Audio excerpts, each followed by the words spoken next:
dessa tão importância movimento, né? A gente tem o síndrome de Down, a gente tem a questão da conscientização do autismo, porque ainda existe um confundimento em algumas características, sinais e sintomas. A gente tem que deixar isso muito claro. E aqui representando, além da nossa categoria enquanto terapeuta ocupacional, né? Na verdade, eu vou só acrescentar que quando o SESC trouxe o curso de terapia ocupacional, foi a primeira faculdade a trazer o curso, e nós viemos tanto do Pará quanto do Ceará. Foram os dois estados parceiros do Maranhão que vieram, né, fazer parte da docência do SESC no curso de terapia ocupacional. Então nós chegamos aqui e graças a Deus conseguimos firmar o curso e formar muitos terapeutas ocupacionais. Então dá ainda uma oportunidade, né, de fazer o curso e contribuir com a nossa categoria. Então a gente percebe que tem muitos sinais e sintomas que tem um confundimento. O espectro autista, ele está baseado na questão do desenvolvimento neuropsicomotor. Eu estava até falando para você que a ciência psicomotora hoje é uma ciência que tem uma contribuição fundamental nas terapias, né, do tratamento da criança com TEA. E aí a gente sabe que, o último censo, mais de 70 milhões de pessoas em todo o mundo são acometidos pelo autismo, né? E aí a gente chama atenção. O Conselho Regional de Fisioterapia e Terapia Ocupacional, essa semana que começa hoje, com as entrevistas que eu estou aqui com você até o dia 9, a gente vai estar trazendo terapeutas ocupacionais para falar sobre esse assunto, para chamar a atenção da sociedade, dos pais principalmente, sobre os sinais e sintomas, como tratar, os locais para levar a sua criança, né, seu filho, seu enteado, aquela pessoa que precisa do tratamento. Então a gente agradece mais uma vez, em nome do nosso conselho, a gente vem aqui falar um pouquinho, conscientizar, né, a sociedade de que o espectro autista tem tratamento. A criança, quando ela é diagnosticada precocemente, ela consegue ter seu desenvolvimento normal, consegue ter suas atividades. Nós tivemos uma série aí, né, Dr. Doctor, que ele é autista, e ele consegue levar a sua vida com qualidade, com funcionalidade. A gente tem que também pensar, sabe, Robson, de tirar essa taxa, né, na cabeça, essa criança é autista e acabou para ela. Não existe isso. Nós trabalhamos com a função, né, e essa função melhora a qualidade de vida, melhora seus relacionamentos, melhora a sua produção de vida de uma forma geral.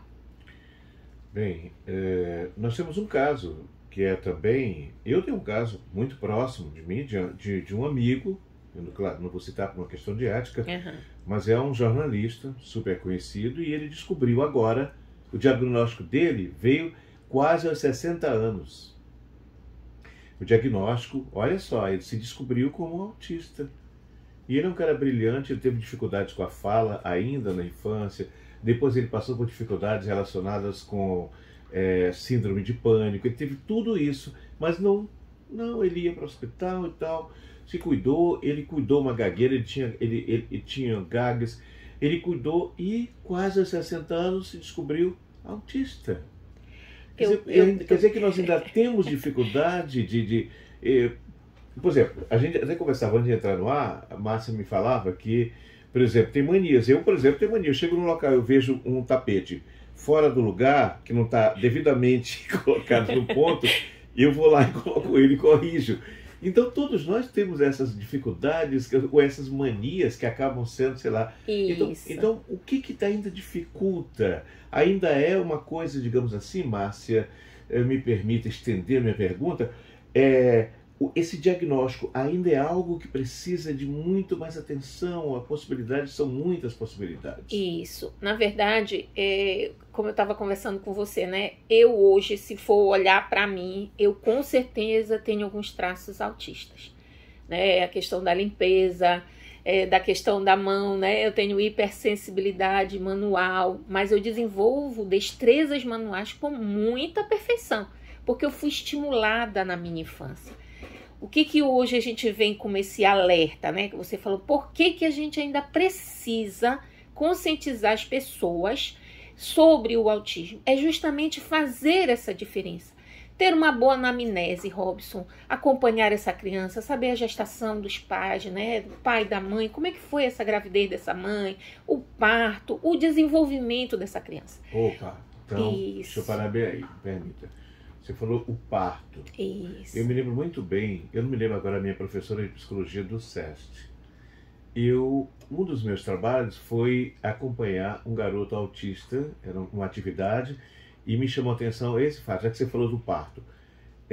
Esse garoto tinha 12 anos, a casa toda adaptada, com sinais, com desenhos e tal, altamente estimulador. Aí fui conversar com a família, o pai, eu vi uma coisa, a primeira coisa que eu via era uma negação, às vezes, eu entendi isso dos pais, parece que havia negação.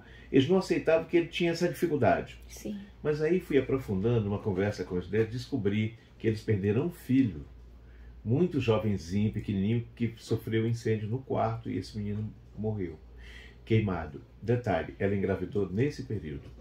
Ou seja, eu não sei, você falou de parto, isso. Aí eu pergunto, né, estou fazendo mais uma pergunta, isso. Teria aquele momento complexo que ela disse que ela engravidou de novo, ainda naquele sofrimento, naquele luto daquela criança, e que o que aquilo pode impactar? A gente sabe que a criança, desde lá dentro do ventre, ela sofre essas alterações. Olha, Robson, isso é uma coisa muito interessante. A gente vem sempre conversando que o útero da gente, ele tem períodos que são importantes para a gravidez. E o útero, ele é a essência, principalmente da mulher, né? É a essência que dá essa vida, que gera essa vida. Então, tem uma rede aí, né, de alguns pensadores, alguns profissionais que dizem que a cada gravidez a mulher precisa restabelecer esse útero de novo, né? Então, quando a mulher sofre um aborto, quando a mulher tem um parto difícil, é sempre interessante que ela se fortaleça, já que o útero gera vida e é uma vida que precisa ser cuidada. Então, tem uma corrente que diz isso. Tem uma colega que é terapeuta ocupacional, tenho que citar o nome dela, a doutora Ângela Cecim, que fala muito sobre isso, né? De uma gravidez para outra, quando você faz um aborto espontâneo ou provocado, você precisa reestruturar esse útero para que a próxima gravidez ela seja uma gravidez de forma saudável. Mas são correntes, tá, Robson? Temos muitas pesquisas, como eu falei, eu não sou especialista da área do autismo, mas eu sou da saúde mental.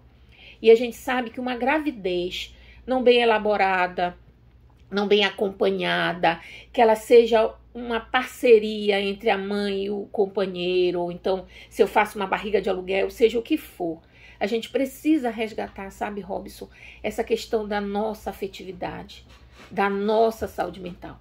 Porque essa criança, como você falou, né, até hoje os pais têm dificuldade na aceitação. Imagina, você gera uma criança, você gera essa criança para ser tudo que você não é. Não é assim que acontece? Você joga a sua expectativa para essa criança. E quando essa criança ela é diagnosticada com uma síndrome dessa, a primeira coisa que nos dá é um luto. É um luto de uma pessoa viva. É um luto de dizer, poxa, e agora? Se de repente eu me faltar, quem vai cuidar do meu filho? Quem vai cuidar dessa pessoa tão importante para mim? Então, eu sempre digo assim, que antes de eu tratar essa criança, que a gente sabe que ela precisa ser estimulada, a gente precisa de uma rede de suporte a essa família. Essa família, ela entra no luto. A criança não, ela vai precisar desses pais para poder cuidar dela, para que ela tenha um bom desenvolvimento. E essa criança, como a gente falou, sendo muito bem acompanhada, um diagnóstico precoce, estimulada nessas áreas que é justamente a alteração que essa criança vai ter, que é a parte da psicomotricidade, a neuropsicomotricidade, ela consegue desenvolver as habilidades dela, como a gente conseguiu. Né? Hoje nós somos adultos, eu sou pós-graduada, eu tenho uma formação, temos outros colegas que têm aí doutorado, mestrado, que um dia, num momento, teve alguma dificuldade. Mas antigamente, o que acontecia com essas crianças que teoricamente poderia ter um atraso do desenvolvimento? Elas eram estimuladas na brincadeira, a gente brincava de rua, Robson. Eu sou da época, né, que a gente corria na rua, brincava de queimada, cemitério, né, como chamava lá em Belém, pega a bandeira, a gente corria muito, subia em árvore. Aqui não era diferente. Subia em árvore, brincava muito de bola na rua. Hoje a gente vê nossas crianças aonde? com uma tela na mão, os pais tendo que dar uma boa qualidade de vida, então eles passam, teoricamente, 24 horas fora de casa. Quando sai, a criança está dormindo, quando chega, a criança está dormindo. Final de semana sempre a gente leva trabalho para casa. E a nossa criança fica à mercê de um espaço restrito que é dentro de casa. Então, eu sempre digo assim, quando eu olho a cidade de São Luís, que eu vejo praças todas montadas, me dá uma alegria tão grande que eu sei que ali vai ser um espaço onde a criança pode se desenvolver com brinquedos básicos, que é o escorregador, que é aquele que a gente se pendura, né? Tipo macaco. Então, são coisas que a gente pode estar resgatando, Robson. Então, essa semana e amanhã, em função do Dia Mundial dessa conscientização, a gente vê, enquanto profissional de saúde, a importância dos pais, dos avós, da sociedade de uma forma geral, olhar para essa criança. Olhar para essa criança com zelo, com cuidado. E o que a gente observa muitas das vezes não é isso que acontece. A criança, ela é violentada no seu próprio ambiente onde ela deveria ser protegida. E também essas violências fazem um embotamento afetivo. Uma das grandes características que você falou do autismo são os medos, são as fobias, são as agressividades. Às vezes a criança é muito agressiva e os pais não identificam o porquê que ela é agressiva, né? E aí a gente ainda vem, né, dificuldade do relacionamento, do olho no olho.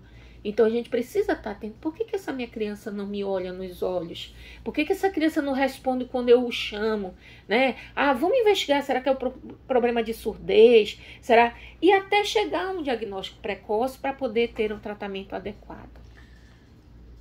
O meu tempo é tão ingrato aqui, Márcia, mas eu quando vi falar da possibilidade de ter um terapeuta ocupacional aqui, eu acho que é a segunda vez que eu tenho terapeuta ocupacional aqui no programa.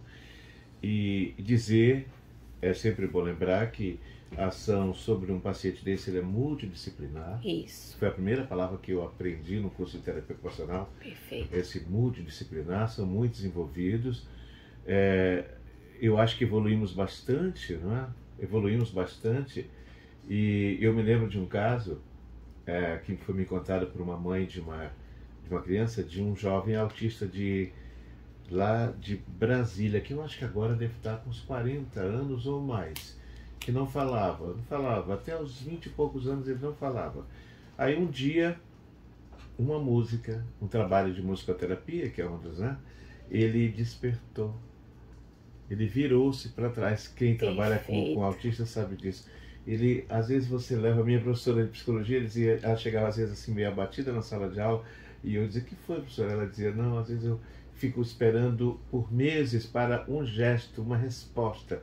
E esse jovem virou, e aí ele queria falar, mas só que as cordas vocais, por não utilização, elas já haviam atrofiado. Perfeito. O que aconteceu, para encurtar a história, ele foi passar por uma fonoaudióloga, começou, e as primeiras palavras eram, eu ouvia tudo, eu sabia de tudo, eu sentia tudo, mas eu não queria falar. E aquilo foi emblemático para mim, e de certa forma me levou para dentro da terapia ocupacional. Esse trabalho, ele depois criou uma banda de rock, e era um autista, gente. E tava, quer dizer, há algo dentro dele, é como se eles vissem um mundo que a gente não vê. Na verdade, são pessoas sensíveis por estar no mundo deles, né? Não ter tanta influência externa, Robson. Eles conseguem olhar coisas nas entrelinhas. Isso. E a gente, por estar nessa loucura, nesse corre-corre, a gente não para perceber isso. Então, é um alerta de uma forma geral. A gente tem o Dia Mundial da Saúde Mental, a gente fica falando sobre isso, mas a gente não precisa de uma data, né? Que a gente estava colocando, por que eu tenho que esperar 2 de abril para eu trazer a conscientização, né, de um caso tão sério? Por que eu tenho que esperar o Janeiro Branco para eu falar da saúde mental? Por que eu tenho que esperar o Setembro Amarelo, o Março Roxo? Por que eu tenho? Na verdade, o Ministério da Saúde, ele coloca essas cores para você se dedicar mais. Mas eu acredito que de janeiro a janeiro, de 1º a 1º, a gente tem que falar sobre essas questões. Porque o mundo está doente, Robson. O mundo está adoecendo, as pessoas estão adoecendo e a gente não está olhando para essas questões. Sabe, a gente não para dizer, o que você fez hoje? Você já imaginou quantas pessoas estão nos ouvindo hoje? Quantas elas podem ser multiplicadores dessa nossa conversa? Mas a gente não fala sobre coisas boas.